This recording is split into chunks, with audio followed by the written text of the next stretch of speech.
Friendship isn't the big things, it's a million little things. Hello there friends, and welcome to this, another episode of A Million Little TV Shows podcast. This is where we break down and discuss episodes of TV shows that you may not have even heard of. I believe these TV shows need a little more love, and that is what this platform is here to do. Each week we will be covering different shows from all over the globe. We'll be breaking down each episode, giving you the main highlights, and going through it bit by bit. But for now, I think it's best that we find out what's on the menu today.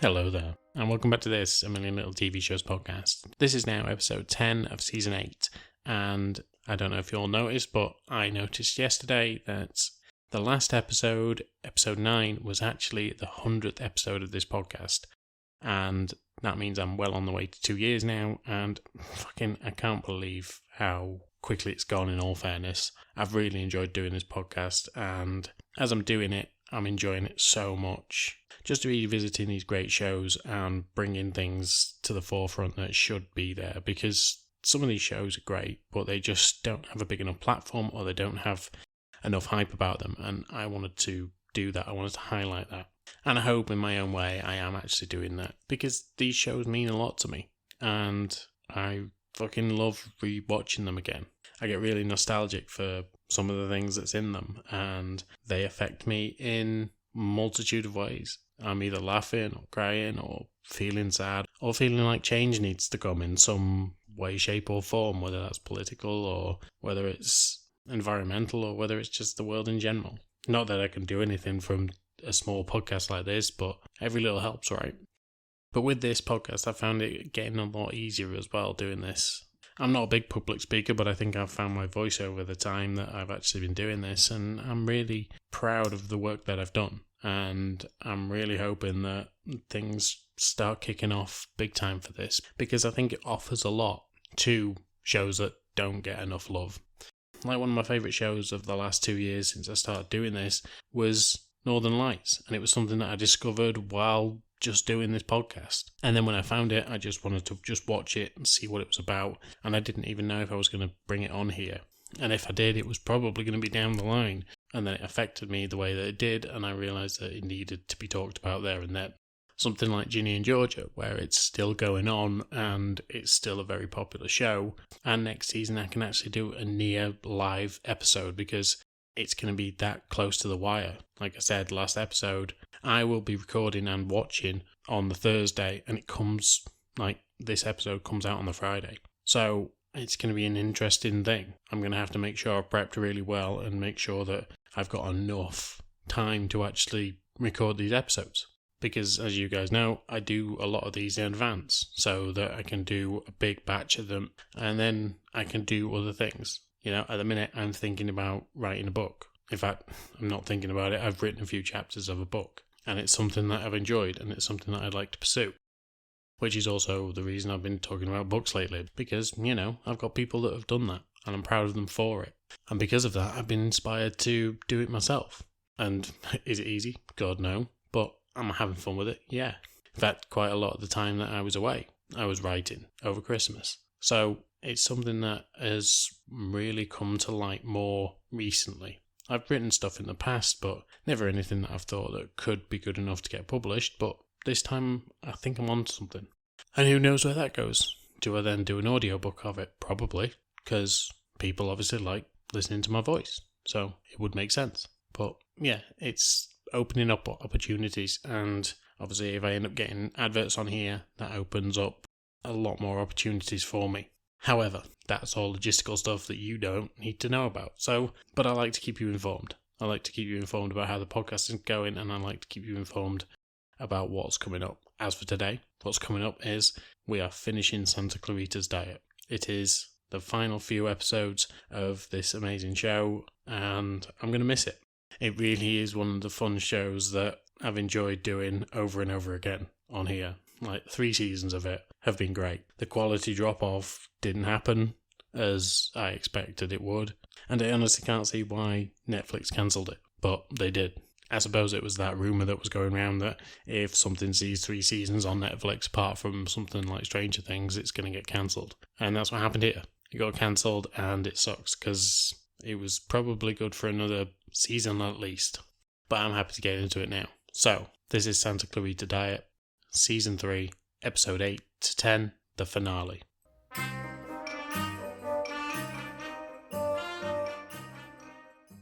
Episode 8, Forever. So at the end of the last episode, we saw that the Hammonds plus Eric were going to try and fool the FBI by fitting up another man for this crime that Eric and Abby had committed, where they blew up a fracking site. This guy's dead already because Sheila has killed him, and he is the perfect person to fit up for this. Especially since the woman who actually was married to him before has ended up in trouble for this. People think that he's gone missing because of her, but actually he's gone missing because of Sheila. So if they can fit him up, they can make sure that Eric gets off, Abby gets off, and there is no issue. Abby and Eric head over to this man's house, while Sheila and Joel head over to the fracking site to blow it up. This is a different fracking site, and they are staging it so that it looks like this man blew up while he was there. Abby and Eric, however, end up at this man's house, and while they're planting evidence, things like detonators and the C4 chemical footprint and other things like an anarchist cookbook, Abby confesses something to Eric. She tells him that she's been having trouble sleeping and that she's been having nightmares. But before they can actually get into this, Joel and Sheila message and tell them that everything's fine and everything went down as it should do, apart from one thing. It's the middle of the night and they both rush home and they find that Sheila has dislocated her arm in what we can only assume is the blowback from the actual explosion, and it is now on the other side of her body. It's literally the other side of her head, and the right arm is literally hanging down on the left. Joel, however, has obviously been caught up in the blowback as well and is slightly deaf. So everything is being shouted throughout this whole scene, and Joel cannot understand a bloody thing, so every time that someone says something, he just nods along and agrees. He could be agreeing to anything at this point. He wouldn't fucking know. So eventually he and Abby put this arm back into place, and it's a brilliant scene because it's just before the actual sort of credit roll scene, and it looks like they're going to have Abby and Joel do this, and they were just going to pop the shoulder back in, and then that was going to be it. But it looked like it was going to be during the title card that this whole thing was going to be done, and then Sheila would be back to normal. However, they stopped it at the title card just as they were about to pop the arm back in and waited until after the title card to do it. So it was visceral and gross and weird and fun. And it was just, usually they wouldn't do that kind of thing. They just sort of make it look like everything was back to normal. And I appreciate in this case that they didn't. After everything, Abby heads up to bed and Eric just lets them know that they need to keep an eye on her, that she's been having nightmares and that he's worried about her.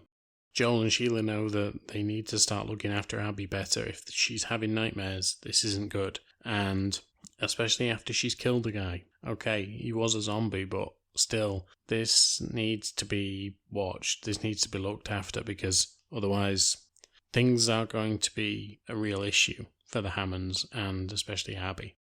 And so they decide to set up ground rules. Now, we know how this has gone before. It never seems to stick with Abby. Abby always ends up breaking these particular rules. It's how she ended up in the situation she's in now.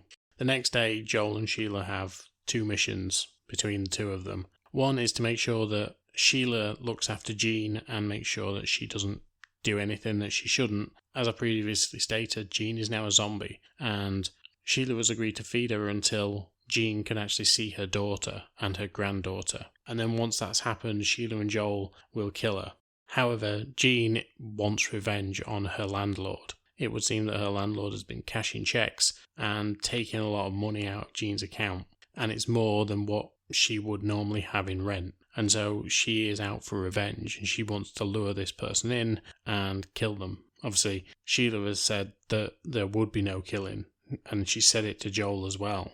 And so Sheila starts looking into this for Jean and finds out that actually the person that has been stealing from her isn't actually her landlord. It seems that her nurse, who comes near enough every day, has actually been stealing from her. when this woman turns up and she's confronted by both Jean and Sheila, she picks on the wrong people. She starts saying things like, who's going to care about some crazy lady and some half-dead woman?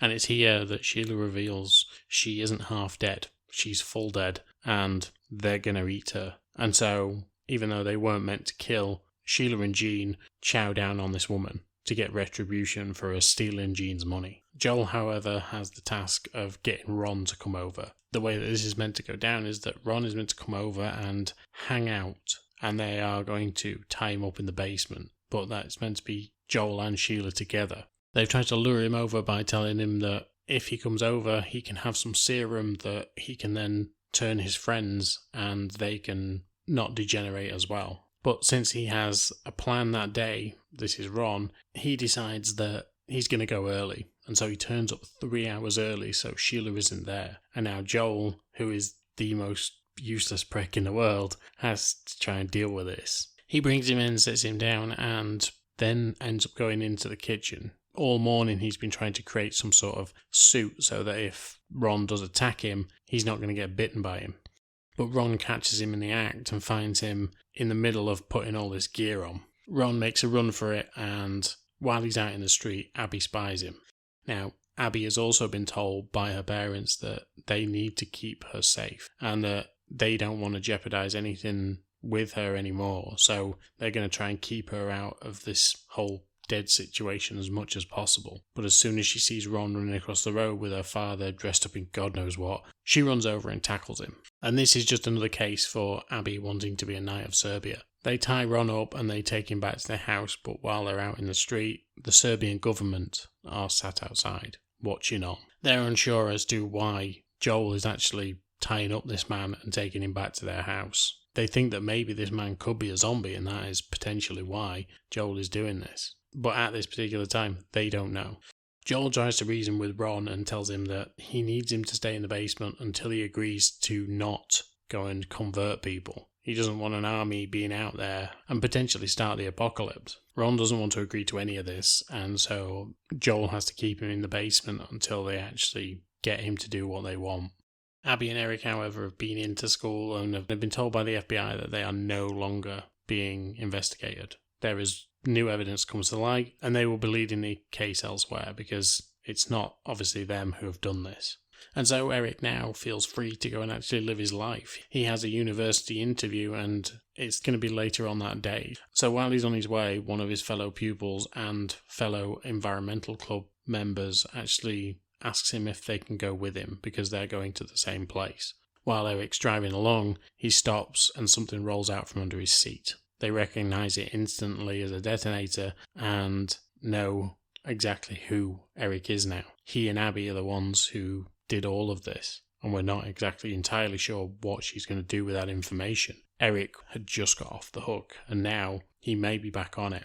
After some deliberation between Joel and Sheila about Abby and everything that's been going on, they decide that this is exactly what needs to happen. Abby needs to become a Knight of Serbia, or at least be the heir to the Knight of Serbia, because she's going to keep doing things like this. She is going to end up being a danger to herself if she isn't allowed to do what she wants, because she's going to go and do it anyway. So they need to keep a supervised eye on her and make sure that she's doing this correctly and by the book if she's going to do it. And so both Sheila and Joel decide to let her become a Knight of Serbia. However, then they find out that the head of the Knights of Serbia is going to be coming through to make sure that everything with them is up to scratch and that they can do the job. And so they begin to make plans as to getting rid of Gary, getting rid of Ron. And when I say getting rid of, I mean just moving them elsewhere. But getting rid of those two and making sure that there's no signs that there is a zombie in the house, apart from Sheila. However, at that point, we see Sheila's Mr. Balllegs crawl out of his tank and leave and run amok. So we don't know where he's gone, which is not a good sign when a trained zombie killer is coming.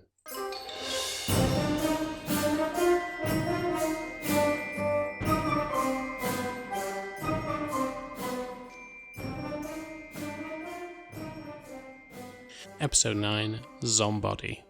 So instead of getting rid of Ron, they actually decide just to tie him up and make sure that he can't speak. Knowing that he's not going to die, they shove a rag in his throat and tape his mouth up, because they are expecting this head of the Knight of Serbia to turn up any second. They head upstairs and Abby's there, and she is excited to meet this woman. She hopes that this woman is an absolute badass and basically like full-blown killer, like an Amazonian. And when this woman actually shows up, Abby doesn't believe her eyes. She seems very, I'm going to say she looks like a politician, and certainly doesn't look like somebody who could take out a zombie at all. Of course, appearances are deceptive, but this woman certainly doesn't seem like a killer of any sort. However, when she starts bringing out all these tools and tricks of the trade, Abby can't believe her eyes that she could potentially end up working with all this cool equipment. Joel and Sheila make sure that Abby knows that she has to go off to school though, and Abby heads off.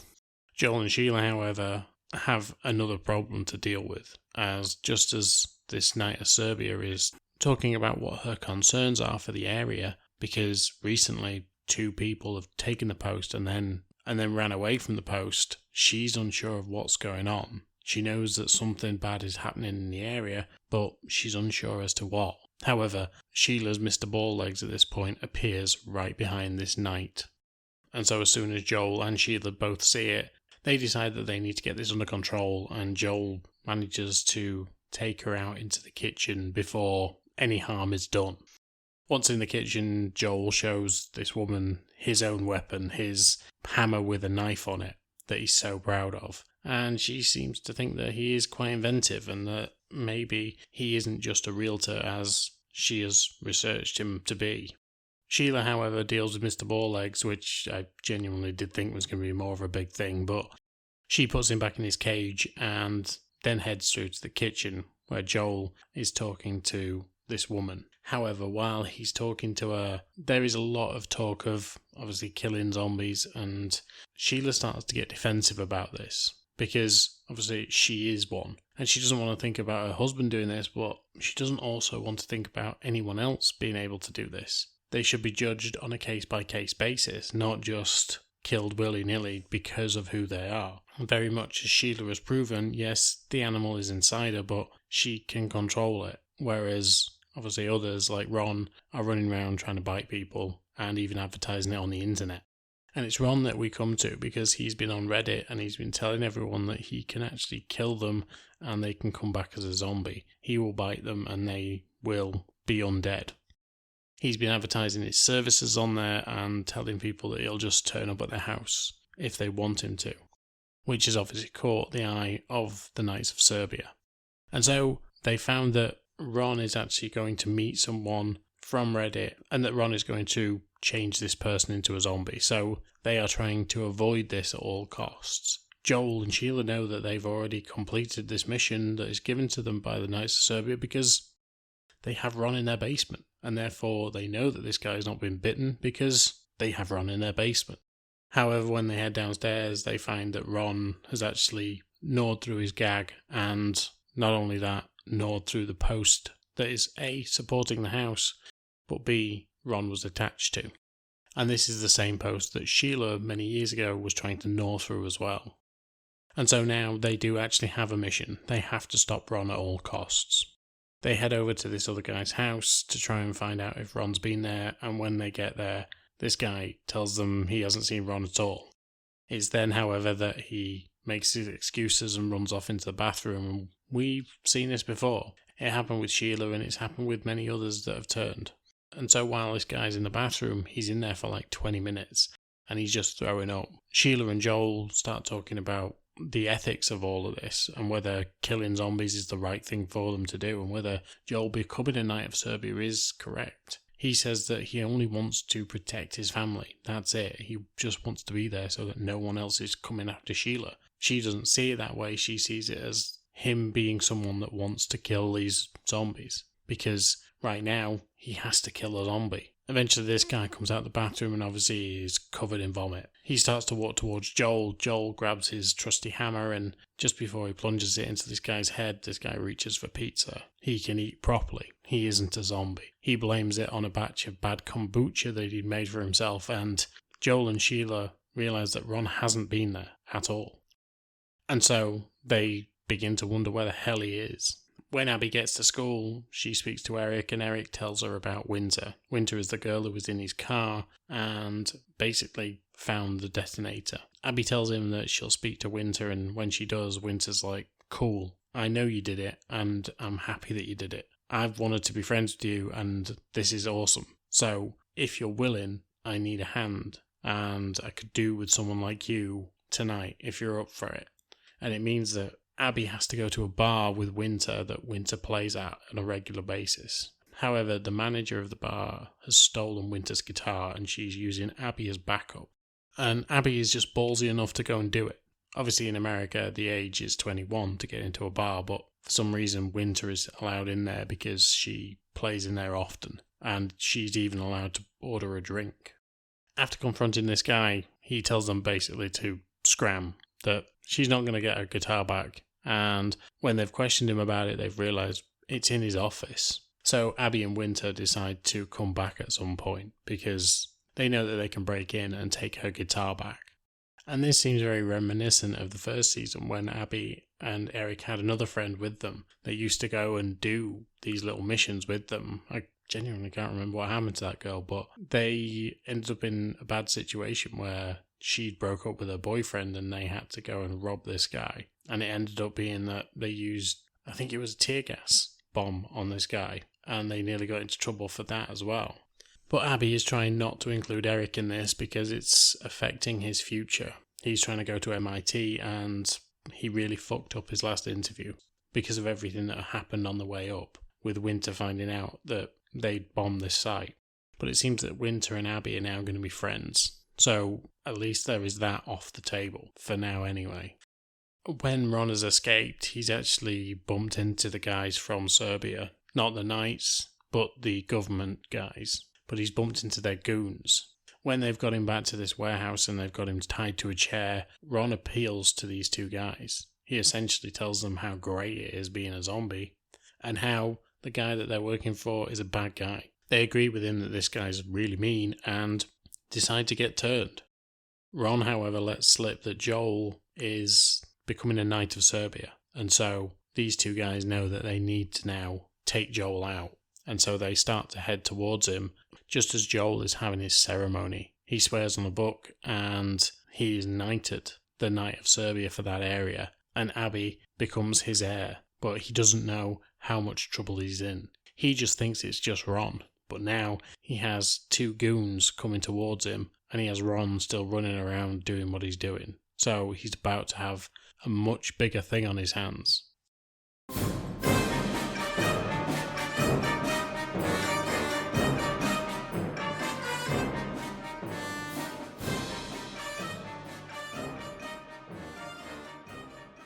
Episode 10, The Cult of Sheila. And so that's it. This is the final episode, but it was a fun one, so let's get into it.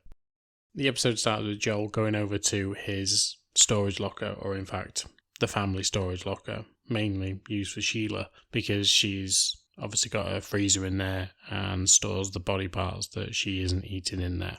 This leader of the Serbian government comes in and finds this freezer full of, obviously, body parts. And so he starts to suspect Joel and begins to make a plan.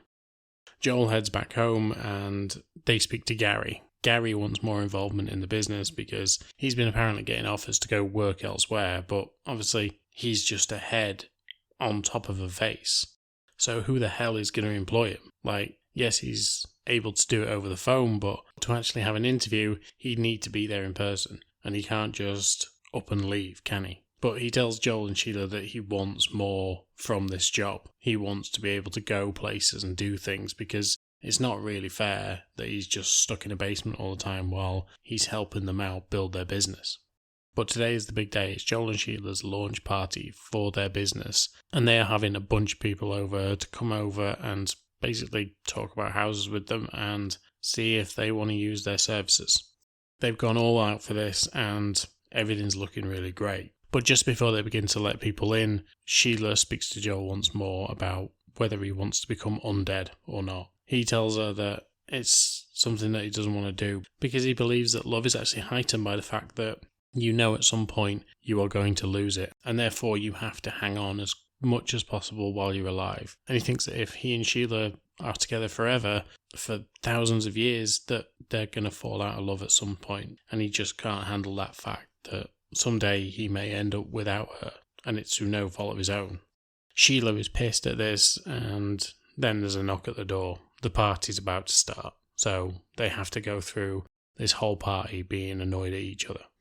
At this party, however, the people that actually end up turning up are genuinely interested in the company, but also there's a few people that shouldn't really be there. For instance, Tommy, who was the one who became a Knight of Serbia for a few days, and then Sheila talked him out of it.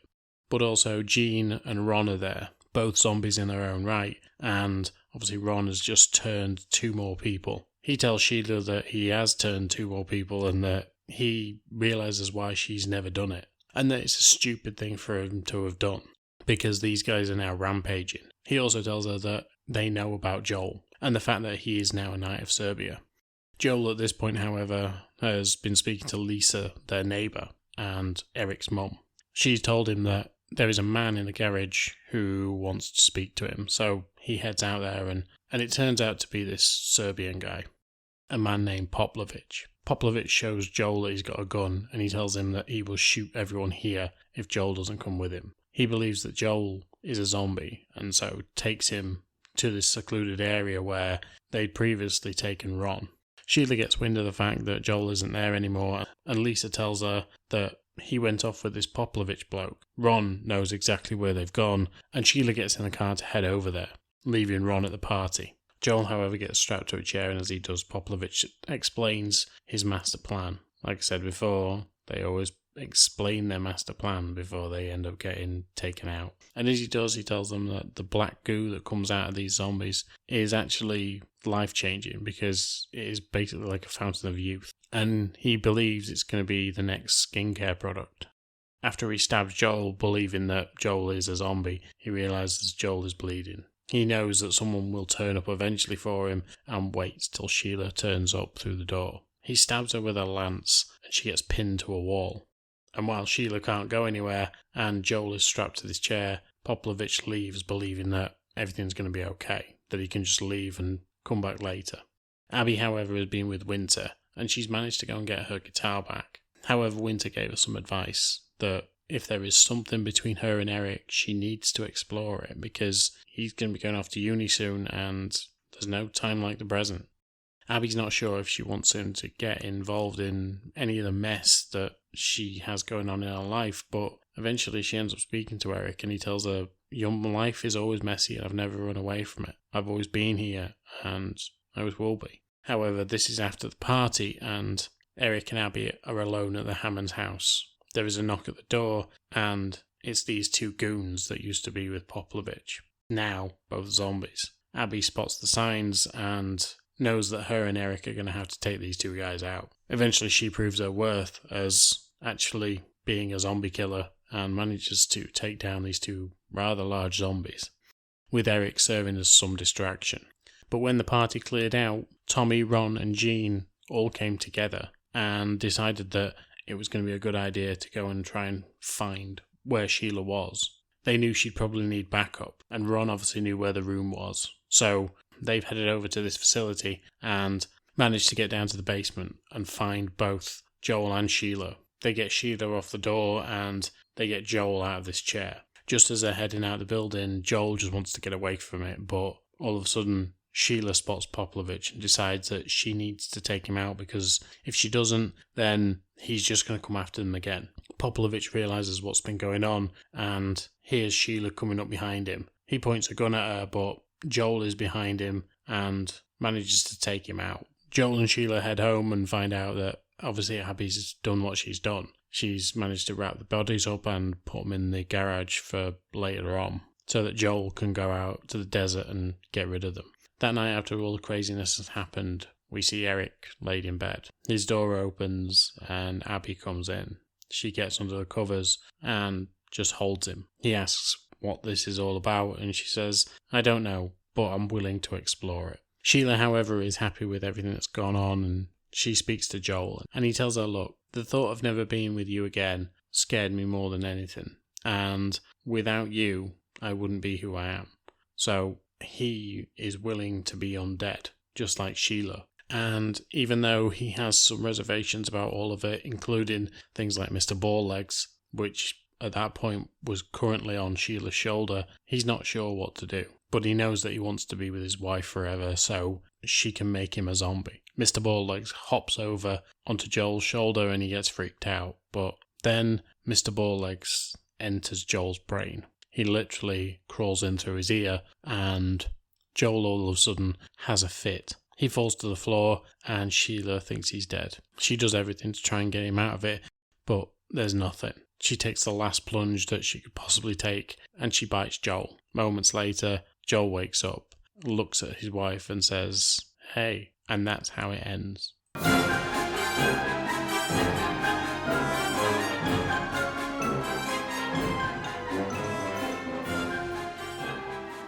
So yeah, that's where it fucking ends. Fuck me, Netflix. Jesus. Why couldn't you just do another series? Like, okay, fair enough. We went into a pandemic not long after this season came out, and therefore probably best not to actually continue with the series about the undead. But we're now 5 years on from that, and we still haven't got a fucking season 4, and it should have had a season 4. This with Joel at the end, I forgot it happened. Obviously, I'm not sure where the big bad could be in the next season, but it seems that whenever a woman has been bestowed this power, they've ended up just horny women. Yeah, they're killing machines, but they're horny quite a lot of the time as well. Whereas the men only ever seem to be killing machines. So, I don't know where they could have gone with it, but I think maybe having Joel run amok and Sheila have to rein him in, and maybe even have Abby as this new Knight of Serbia, potentially having to kill her own father at one point because he's gone feral. Maybe that was where they could have gone with it. Plus the fact that they had, 4 zombies in the area at that point, with Jean, Ron, Sheila and Joel. I think it would have just made a great season 4. And then obviously developing the relationship between Abby and Eric, because we've waited quite a long time for that. This is, 30 episodes long. We kind of knew that they were probably going to get together, and then they did, and we don't know what happens. Sheila has basically wanted Joel to become a zombie since day one, and we don't know what happens now. Was he even turned? Was it just something that Mr. Balllegs did inside his brain? We don't know. We can speculate, but that's now all we can do. For instance, we didn't see him throw up. We didn't see him throw up his own Mr. Balllegs. It was he died, came back to life. Or we believe he died and came back to life. So it's been a very interesting show, very interesting series, and I've loved every minute of it. I've chuckled so much at this show. It's been absolutely brilliant, and I loved it. It is a reason it's one of my favourites, and reason when this concept for this podcast came up, there were a few shows in there that I knew I needed to talk about. A Million Little Things obviously inspired the show. The Newsroom was an absolute must, because I will probably end up watching that again and again at some point.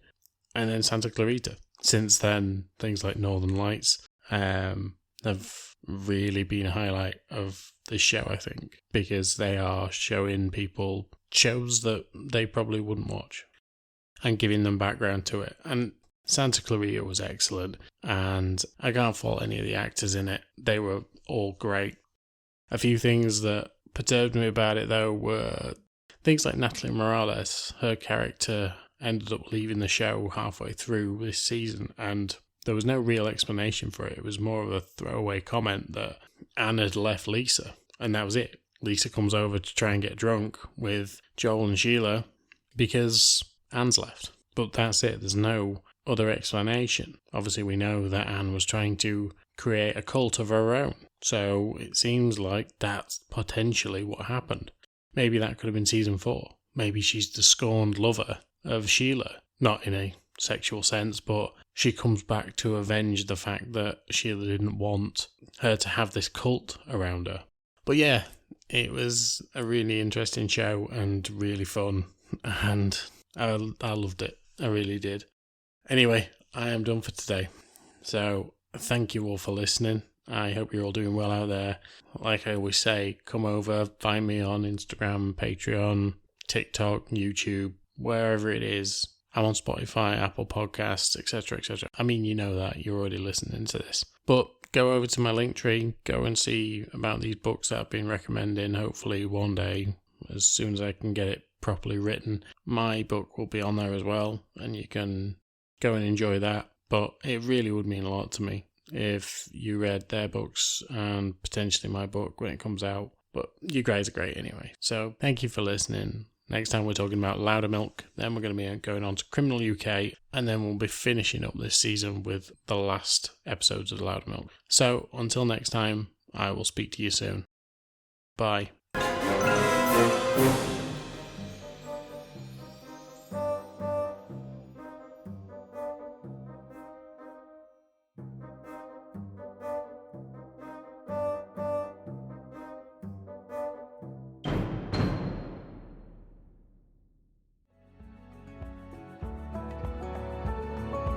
And that is it for now, amigos. And yes, I am as angry as you are at me for that sentence, but I hope you enjoyed the show and had some fun along the way. It means a lot that you are listening and supporting me. This is an independent podcast after all, and doesn't get a lot of backing, so it is great to know that you're out there, you're listening, and if you want to come talk to me on any of the platforms I'm on, just come say hi. I'm on Instagram, I'm on Twitter, and I'm even a little bit on TikTok. I don't post that much, but I'm on there. And you can also drop comments in the comment sections on any of the platforms: Spotify, Apple Podcasts, Podbean, wherever you get podcasts from. But as always, thank you for your time, and I will speak to you soon.